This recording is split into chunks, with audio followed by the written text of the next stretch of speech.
Hello friends, अस्सलाम वालेकुम जी। उम्मीद करता हूँ आप खुश होंगे, हंसते होंगे, मुस्कुराते होंगे, हैप्पी होंगे, शादबाद होंगे, मज़े में होंगे। और आज जो मैं वीडियो लेके हाज़िर हुआ हूँ ना, वीडियो वाकई बड़ी कमाल किया है। इम्पॉसिबल यार कि इंडिया ने क्या कर दिया और सब दुनिया को मानना पड़ा। अब तो इंडिया की बातें माननी पड़ेंगी। कमाल हो गया यार। तो वीडियो अच्छी लगे तो शेयर कीजिएगा, चैनल को सब्सक्राइब कीजिएगा, वीडियो को लाइक कीजिएगा। चलो आओ वीडियो देखें।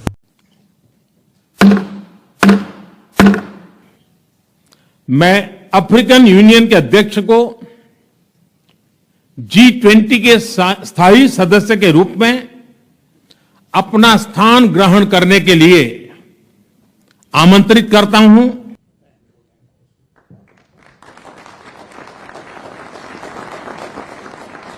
Big announcement there by Prime Minister Narendra Modi as the African Union formally enters the G20 as a permanent member.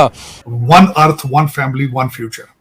और इसमें जो एजेंडा है वो ग्लोबल ग्रोथ का है, फाइनेंशियल स्टेबिलिटी का है और developmental needs of global south. तो सारा फोकस जो होगा ग्लोबल साउथ और इकोनॉमी का होगा। I am very confident that India will be the leader of the global south. आज इंडिया की फॉरेन पॉलिसीज की पावर पूरी दुनिया देख रही है, लेकिन अनफॉर्चुनेटली पाकिस्तान आइसोलेट होकर रह गया है। बल्कि मैं हैरान हूँ, जो नंबर्स मैंने देखे, वहाँ तैयारी की हुई है जो उन्होंने भारत नई दिल्ली में 20 बुलेट प्रूफ गाड़ियां ली गई हैं, 4 फाइटर जहाज उड़ते रहेंगे ऊपर, 1,30,000 सिक्योरिटी के लोग जो हैं वो सिक्योर करेंगे उस एरिया को। 475 जो पुलिस वैन्स हैं वो हैं वहां पे। Amazing. India has proven themselves. उन्होंने अपने आप को इस चीज़ के लिए साबित किया है कि वो इस चीज़ के लिए कैपेबल हैं। हम लोग तो आइसोलेट होके रह गए हैं, ठीक है ना। अभी मैं देख रहा था, बल्कि मैं मेरा जो पीछे से भारतीय गाने जो हैं वो सुनाई दे रहे थे जब इस्तकबाल के लिए, तो बड़ी बात है।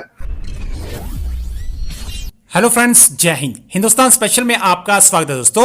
G20 समिट से बड़ी खबर निकलकर सामने आ रही है कि सदस्य देशों ने अफ्रीकन यूनियन को स्थायी सदस्य बनाने का फैसला कर लिया है। बता दें कि अफ्रीकन यूनियन में कुल 55 सदस्य हैं। अब G20 अपग्रेड होकर G21 बन गया है और कुल 21 स्थायी सदस्य हो गए हैं।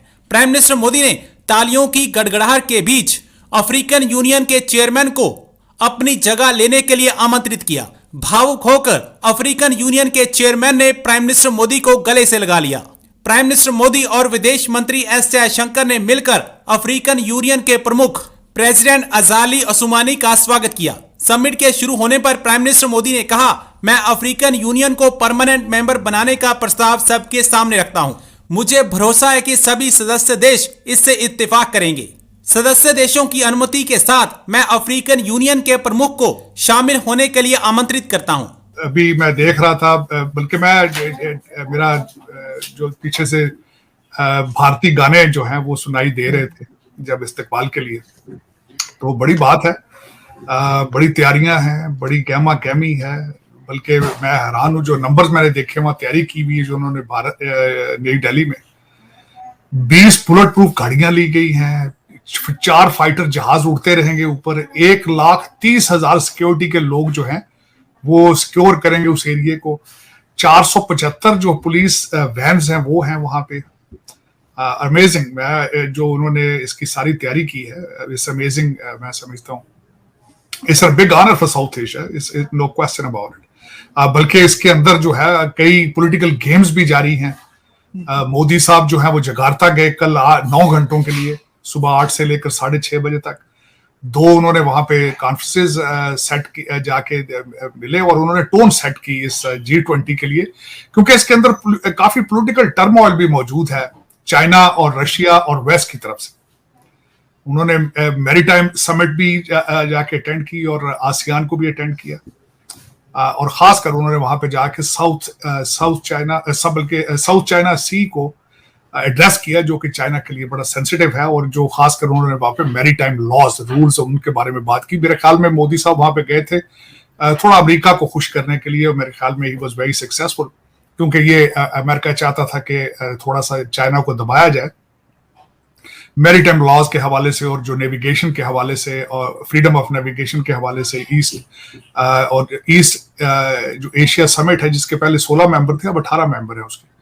तो मेरे ख्याल में मोदी साहब has done a very successful work there in Jakarta और केम बैक। अब देखें आने वाले दिनों में क्या होता है। जो टोन बड़ी अच्छी सेट उन्होंने की है, इसका जो खास कर मोदी जी ने जो वहां पे स्पीचेस दी हैं, उन्होंने उसमें कहा कि 21st century is the Asia century. और हम आफ्टर कोविड जो है इसके ग्लोबल साउथ के हवाले से हम ग्लोबल साउथ की इकोनॉमिक स्टेबिलिटी चाहते हैं। तो उसमें चाइना के प्रीमियर जो आए हैं उन्होंने भी उसका रिबटल किया और उन्होंने कहा कि please don't become the party in this new bloc, no don't join any bloc का हिस्सा ना बने। उन्होंने भी उसको रिबट किया। अब देखें कि आने वाले दिनों में जो G20 है उसका क्या होता है। एक तो यहाँ पे आपके सुनने वालों में सितंबर 9 से शुरू हो रही है और इसका स्लोगन जो है वो है one earth one family one future. और इसमें जो एजेंडा है वो ग्लोबल ग्रोथ का है, फाइनेंशियल स्टेबिलिटी का है और developmental needs of global south. तो सारा फोकस जो होगा ग्लोबल साउथ और इकोनॉमी का होगा। और जो वेस्ट एजेंडा लेके जा रहा है, बल्कि उन्होंने इस पे बातें भी शुरू कर दी हैं, वो एजेंडा यूक्रेन के बारे में लेके जा रहे हैं। और इंडिया, भारत जो है, उन्होंने कहा है कि यूक्रेन की बात जो है वो यूनाइटेड नेशंस में करनी चाहिए। This is not the platform for the Ukraine conflict. तो वो चाहते हैं कि इसमें बजाय यूक्रेन और ताइवान और दूसरे जो हैं उन पे टाइम जाया किया जाए, we need to focus on global south development, stability and needs for development। तो ये एजेंडा है इसका G20 का। देखें प्रेसिडेंट शी पिंग जो है वो नहीं आए वहां पे इसके G20 की समझ को। जो प्रिडिक्शन की जा रही है शी पिंग के हवाले से कि उनकी सीनियर लीडरशिप जो है उनको इत्मीनान नहीं है शी पिंग पे। और मे भी ये भी सुना जा रहा है कि पिछले दिनों जो उनके कम्युनिस्ट पार्टी के जो एल्डर्स हैं उनकी मीटिंग हुई है, खुफिया मीटिंग हुई है, और जिसमें उन्होंने अपने अदम एतमाद का इजहार किया शिपिंग के ऊपर। इस वक्त China is suffering not only political and economic crisis, real estate के क्राइसिस हैं। कोविड के बाद चाइनीज इकोनॉमी स्टेबल नहीं हो सकी। उन्होंने कई दफा इंटरनेशनल बिलियनर्स को बुला के उनसे सजेशन लेने की कोशिश की। जो सप्लाई चेन था अभी तक पूरे तरीके से रिस्टोर नहीं हुआ। और जो बड़ी बड़ी कंपनियां हैं जो पहले उन्होंने सारे अपने एग्स चाइना की बास्केट में डाल दिए थे, वो स्लोली ग्रेजुअली वहां से अपना बिजनेस वाइंड अप करके वियतनाम, मलेशिया, बांग्लादेश और भारत में लेके जा रहे हैं, which is a setback to China. अब देखें आने वाले दिनों में किस तरह इसको सपोर्ट मिलती है, क्या होता है। लेकिन the period is very sensitive period. Bharat जो है वो इकोनॉमिक अपने और पॉलिटिकल अपनी डिप्लोमेसी में they are going to the next level. मैं अपने मुल्क की तो बात नहीं करना चाहता, थोड़ी सी एम्बेरसमेंट होती है उसमें। There is no comparison to India. देखा जाए तो अगर वो ज्यादती है कंपैरिजन, लेकिन हमारा मुल्क भी is suffering big time. Bleeding हो रही है, आपको पता ही होगा चित्राल में तोरखम में जो हो रहा है वहां पे। और उसमें सर कंट्रोल क्यों नहीं कर पा रहे ये टीटीपी को चित्राल में और दूसरी जगह पे कंट्रोल क्यों नहीं हो पा रहा? बार बार यही बताया जा रहा है कि कई गांव जो हैं या कई विलेजेस जो हैं वो उस पे वो लोग पहुंच चुके हैं, कब्जा कर लिया है, इसी किस्म की न्यूज आ रही हैं। तो ये क्यों नहीं कंट्रोल हो रहा? उसकी कंट्रोल इस वजह से नहीं हो रहा कि पिछले 3.5 साल में इमरान खान पीरियड में पीटीआई की गवर्नमेंट में उन्हें 3.5 साल दिए गए। जी वीडियो देखिए, वीडियो वाकई ही कमाल किया, इम्पॉसिबल यार। कैसा इंडिया ने उनका वेलकम किया है, अमेजिंग। जिस तरह का इंडिया ने वेलकम किया है ना, इस तरह का वेलकम शायद ही कभी किसी मुल्क ने किया हो। G20 की जो ये सम्मेलन तो नहीं हो रहा है, देखिए जितने भी आए हैं वो एक तो इंडिया ने अपना कल्चर उनको दिखाया है, ठीक है, और फिर हल्के हल्के पीछे इंडियन गाने चल रहे थे, भारतीय गाने चल रहे थे, ठीक है। बड़े यार अमेजिंग लम्हात थे, बड़े अमेजिंग लम्हात। और सिक्योरिटी की तो बात हम कर ही नहीं सकते हैं ना, कि सिक्योरिटी इंडिया ने ऐसी दी है उनको कि शायद यार इतनी सिक्योरिटी कभी किसी मुल्क ने दी हो। देखें जी कि 20 जो है ना, 20 वो बुलेट प्रूफ गाड़ियां हैं, ठीक है ना जी। 4 जेट त्यारे जो ऊपर उड़ते रहेंगे उनकी सिक्योरिटी के लिए, ठीक है जी। 1 लाख 30,000 आपने सिक्योरिटी फोर्सेस जो तैनात की हैं जगह जगह पे सिर्फ उनकी सिक्योरिटी के लिए। तो इतनी फोर्सेस के बावजूद वहाँ पे चिड़िया क्या कुछ कौवा भी पर नहीं मार सकता यार, पर कौवा भी उड़ के नहीं आ सकता उस जगह पे, जितनी सिक्योरिटी आपने दे दी। 1,30,000 और 470 तकरीबन वो पुलिस वैन है वहाँ पे खड़ी की हुई है आपने। इतनी सिक्योरिटी, इतना यार इम्पॉसिबल, इतने फिगर तो गिने ही नहीं जा सकते हैं यार, जितने फिंगर आपने बता दिए हमें कि अमेजिंग।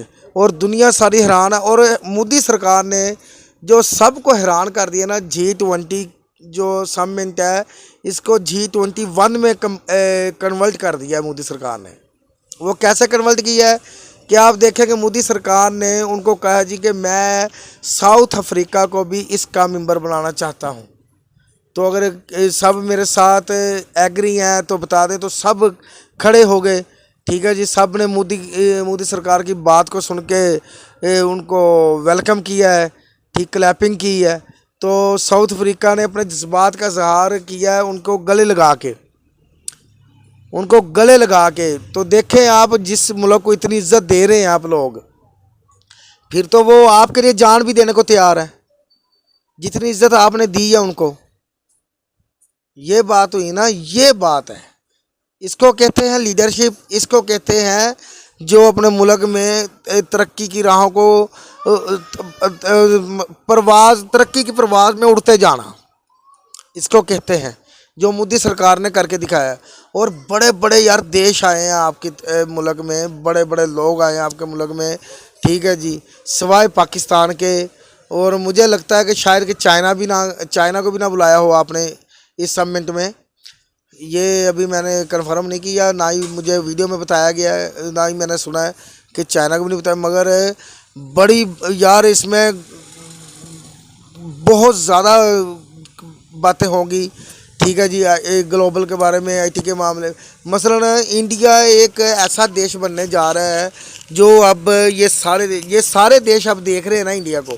जितने पावरफुल देश थे वो इंडिया में आए हैं, उन्होंने इंडिया के कल्चर को देखा, इंडिया की सिक्योरिटी को देखा, इंडिया के और मोदी सरकार की पावर को देखा, मोदी सरकार की अहमियत को देखा। मोदी सरकार ने सबके साथ एक जैसे रवैया इख्तियार किया है, किसी को ज़्यादा इज्जत नहीं दी, किसी को कम इज्जत नहीं दी, सबको लेवल पे लेके चले हैं, ठीक है। चाहे वो अमेरिका का सदर है, चाहे वो जापान का सदर है, चाहे वो इंडोनेशिया के या साउथ अफ्रीका का, नहीं, सबको उन्होंने एक लेवल पे ही उनका मकाम दिया है, ठीक है ना। ये होती है एक पावर उसके मुल्क में जो दूसरों को एक जैसा। ये नहीं अब अमेरिका आए तो अमेरिका बोले जी कि लो जी हमें स्पेशल आके मोदी सरकार वेलकम करे, ऐसा नहीं होता। और ना ही मोदी सरकार ने ऐसा किया है किसी के साथ भी, ठीक है। बल्कि वो सब खुश हुए हैं कि मोदी सरकार ने सबको एक जैसा रखा है, किसी में फ़र्क नहीं पड़ने दिया। और ना ही किसी को बताया कि आपके साथ हमारा ज़्यादा तल्लक है, आपसे कम तल्लक है, नहीं। और इसमें मुस्लिम देशों को भी बुलाया गया है, ठीक है जी। और यार मैं कह रहा हूँ कि इतना खर्चा सिक्योरिटी पे आपने इतना कम बेश, मुझे लगता है कि करोड़ों का खर्चा आया होगा, करोड़ों डॉलरों का खर्चा आया होगा जितनी आपने सिक्योरिटी दी है, ठीक है जी। कि जेट त्यारे जो हैं वो ऊपर हवाई निगरानी कर रहे हैं, नीचे 1,30,000 फ़ौज निगरानी कर रही है, बख्तरबंद गाड़ियां खड़ी हैं, 470 पुलिस वैन खड़ी हैं, बुलेट प्रूफ 20 गाड़ियां खड़ी हैं। यार क्या बात है यार, क्या बात है। और 500 डिशें उनके खाने की, यार 500 डिशें आपने वो मैनेज की हैं। और 500 डिशें क्या मैनेज की हैं इसकी समझ नहीं लग रही, क्या मैनेज की हैं आपने 500 डिशें, कि ये मैं कह रहा हूँ अनबिलीवेबल कि 500 डिशें कैसे हो सकती हैं। यकीन मानने कौन कौन सी डिश होगी समझ नहीं लग रही। तो वो जितने भी देश आए हैं वो सारे इतने खुश हैं ना इंडिया में आके, वो सब कह रहे हैं कि इंडिया के साथ हम हैं, इंडिया की तरक्की के साथ भी हम हैं, इंडिया की टेक्नोलॉजी में भी हम साथ देंगे इंडिया का। क्योंकि उनको पता है कि आने वाला वक्त इंडिया का है, उनको पता है कि आने वाला वक्त इंडिया का है। इंडिया अब बनने जा रहा है super power, Bharat super power बनने जा रहा है। उनको पता है G20 की कॉन्फ्रेंस थी मगर G21 कर दिया, किसी को कोई एलिगेशन लाने की ज़रूरत नहीं पड़ी। उन्होंने सब ने कहा कि जैसा इंडिया ने बोला वो हम सबको कबूल है। ये हुई ना बात, क्या बात है यार, कमाल कर दिया आपने। यकीन माने आपका मुल्क बहुत तरक्की कर रहा है, बहुत आगे हो आप, ठीक है जी। तो ये बात है कि और पाकिस्तान के हालात देख लें कि पाकिस्तान को आइसोलेशन में डाल दिया, क्या लोग हमारे लोग कह रहे हैं कि जी पाकिस्तान को आइसोलेशन में डाल दिया पाकिस्तान को। यार ये तो बहुत, बाकी हर मुल्क का अपना है, हर मुल्क ने अपनी तरक्की का सोचना है, ठीक है जी। मगर हमसायों को भी बड़े हकूक़ होते हैं जी, हमसायों को भी साथ लेके चलना पड़ता है। बाकी आपकी मर्ज़ी है, अगर आप नहीं लेके चल रहे हो साथ पाकिस्तान को तो कोई बात नहीं है। मगर ये बात है कि आपने जो कर दिखाया ना वो दुनिया सोचेगी और दुनिया देखेगी, ठीक है। बड़े बड़े देश, बड़े बल्कि अमेरिका ने जो देखा ना आगे जो बाइडन ने इंडिया का ये जो सिक्योरिटी सिस्टम जो सब कुछ, तो अमेरिका खुद जाके सोचेगा कि वाकई इंडिया बहुत आगे है यार, इंडिया तरक्की में बहुत आगे है। ये होती है पावर एक मुल्क की। अमेजिंग, मज़ा आया वीडियो देख के आपकी कि वाकई आपने बहुत काम किया अपने वतन के लिए, अपने मुल्क के लिए, अपने अवाम के लिए, ठीक है। इससे आपकी हर अवाम, इंडियन जितने भी लोग हैं, भारतीय जितने भी लोग हैं, सारे ही लोगों के सर फख्र से बुलंद हो गए हैं, चाहे वो आउट ऑफ कंट्री हैं या वो अपने मुल्क में है। जहाँ पे भी भारतीय है ना वो सब अपना सर फख्र से बुलंद करेंगे कि ये देखो जी हमारे मोदी सरकार ने क्या कर दिया है। करता मोदी सरकार है और सर फख्र से बुलंद होता है आपकी आवाम का, इंडियन लोगों का। वाह, ये होती है मुल्क की इज्जत बनाना, मुल्क को कैसे दुनिया की नज़रों में मनवाना। ये होता है एक लीडर जिनकी पॉलिसियाँ ऐसी हों। क्या बात है यार। तो इंडिया ने यार मनवा ली अपनी पावर भी और दिखा दिया दुनिया को भी, ठीक है जी, कि इंडिया हर काम करने की सलाहियत रखता है। भारत हर काम करने की सलाहियत रखता है, जो भी वो सोचे, जो भी करने का इरादा रखता हो, हर काम करने की वो सलाहियत रखता है, ठीक है जी। ये मान के दुनिया आके देख के, ठीक है। G20 की बजाय अब G21 हो गई है, ठीक है। ये होती है पावर के जिसको चाहे जब मर्जी अपना मेंबर बना ले। क्या बात है यार, ये होती है बात, ठीक है। तो कमाल कर दिया आप लोगों ने, ठीक है। पता चल गया हमें कि आप सब कुछ कर सकते हैं। तो ऐसे ही आप तरक्की करते रहे, ठीक है जी। हम खुश होते हैं आपकी तरक्की को देख के, दुनिया मिसालें देती है आपकी तरक्की की, ठीक है। और मशवरा दिया जाता है हमें कि आप इंडिया से सीख लें। पाकिस्तान इंडिया से तजारत करेगा तो सब कुछ ठीक हो जाएगा इंशाल्लाह। तो आपको वीडियो कैसी लगी इसके बारे में ज़रूर बताइएगा। वीडियो अच्छी लगे तो शेयर कीजिएगा, चैनल को सब्सक्राइब कीजिएगा, वीडियो को लाइक कीजिएगा। मिलते हैं अपनी अगली वीडियो में, अपना ख्याल रखिएगा। अल्लाह हाफिज़।